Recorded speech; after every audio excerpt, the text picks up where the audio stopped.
पर चलेगा देश का हर नागरिक। भारतीय सेना में 4 साल के लिए सेवा देना होगा जरूरी। अब कोई संगठन न युवाओं को बरगला पाएगा, न ही ब्रेन वॉश होगा। सिर्फ और सिर्फ देशभक्ति दिखेगी। दुनिया के 10 से ज्यादा देशों में सेना में सर्विस है जरूरी। अब भारत भी इजराइल की तरह होगा मजबूत। रात के अंधेरे में नोएडा की सड़कों पर दौड़ लगाते उत्तराखंड के इस युवक की तस्वीर तो आपको याद ही होगी। न जाने देश के कोने कोने में और कितने प्रदीप मेहरा आर्मी ज्वाइन के लिए अपना पसीना बहा रहे हैं। ऐसे लोगों का सपना अब जल्द पूरा होने वाला है।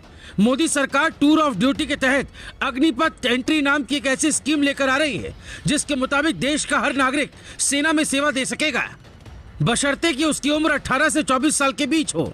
मीडिया रिपोर्ट्स के मुताबिक सेना से इसे हरी झंडी मिल गई है। पीएम मोदी को भी ये वाली फाइल दिखा दी गई है। बस मंत्रिमंडल की बैठक में मंजूरी मिलने का इंतजार है। जैसे ही मंजूरी मिल गई, समझिए कि आपका लड़का सेना में जाने के काबिल बन गया। हम आपको बताते हैं ये स्कीम क्या है, फिर बताएंगे कि भारत में इसकी जरूरत क्यों है और ये उन लोगों को भी कैसे फायदा पहुंचाने वाला है जो 24 साल की उम्र पार कर चुके हैं। अग्निपथ जैसी स्कीम की चर्चा सालों से थी। अब तय हुआ है कि 4 साल के लिए सेना में सेवा देनी होगी। अग्निपथ के तहत भर्ती होने वाले जवानों को अग्निवीर कहा जाएगा, जो सेना का हर कदम पर साथ देंगे। 4 साल बाद ये सेना से हटेंगे, फिर इन्हें सिविल सेक्टर में नौकरियां दी जाएंगी। बेरोजगारी खत्म होगी। ये भी कहा जा रहा है कि सिर्फ 25% लोग हटाए जाएंगे और 50% को स्थायी किया जाएगा। इससे सरकार को वेतन, भत्ता और पेंशन के रूप में हजारों करोड़ की बचत होगी, जिससे रक्षा बजट बढ़ेगा। पहले इंडियन आर्मी में इसे ट्रायल के तौर पर लागू किया जाएगा, उसके बाद नेवी, एयरफोर्स में लागू होगा। 18 से 24 साल का युवा जो शारीरिक रूप से फिट हो आवेदन कर सकता है। उसे फिजिकल टेस्ट देना होगा। अभी इससे लेकर ज्यादा गाइडलाइन सामने नहीं आई है, लेकिन इससे जिन्हें ये लग रहा है कि सिर्फ सरकार को फायदा होगा, वो ये जान ले कि जनता को इससे क्या क्या मिलने वाला है। सबसे पहली और बड़ी बात तो ये कि देश की सुरक्षा और चाक चौबंद हो जाएगी, क्योंकि सेना के पास जवानों की कमी नहीं होगी। 2 साल से भर्तियां न होने की मांग को लेकर अप्रैल 2022 में जो युवा जंतर मंतर पर प्रोटेस्ट को मजबूर थे, उन्हें सेना में जाने और देश की सेवा करने का शानदार मौका मिलेगा। जम्मू कश्मीर से लेकर पूर्वोत्तर होते हुए बिहार, झारखंड तक में फैले अलग अलग गैंग जो युवाओं को बरगलाते थे, उनका ब्रेन वॉश करते थे, उन्हें देश के खिलाफ भड़काते थे और अपनी साजिश में उन्हें शामिल करते थे, उन सब की प्लानिंग फेल हो जाएगी। क्योंकि तब 12वीं पास करने के बाद जिस भी युवा के पास कोई विजन नहीं होगा, जिसे सिर्फ और सिर्फ सेना में जाने का सपना दिखेगा, वो सीधा अपना सर्टिफिकेट लेकर पहुंचेगा, फिजिकल टेस्ट में पास होगा और फिर अग्निवीर बन जाएगा।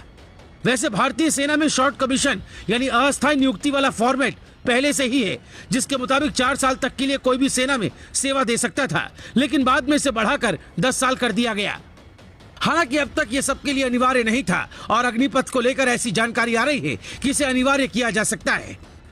इंडियन आर्मी ज्वाइन करने के लिए अब तक रैली, भर्ती, NCC, Indian military academy, NDA, CDS और जेएजी का ऑप्शन था, जिसमें एनडीए, सीडीएस और जेएजी यानी जज एडवोकेट जनरल के लिए तो काफी मेहनत करनी पड़ती है।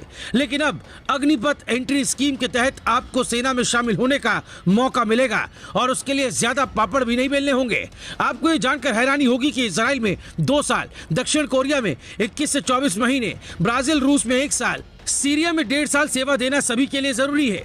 कुछ मामलों में ही छूट मिलती है। इसके अलावा ऑस्ट्रिया, ईरान, म्यांमार और यूक्रेन में यही हालत है। हालांकि भारत, जर्मनी, फ्रांस, अमेरिका और पाकिस्तान में ऐसे रूल नहीं है। मोदी मंत्रिमंडल से इसे मंजूरी मिलती है और इसमें सबके लिए सेना में सर्विस देना अनिवार्य रखने का रूल शामिल हुआ तो भारत ऐसा करने वाला पहला देश होगा।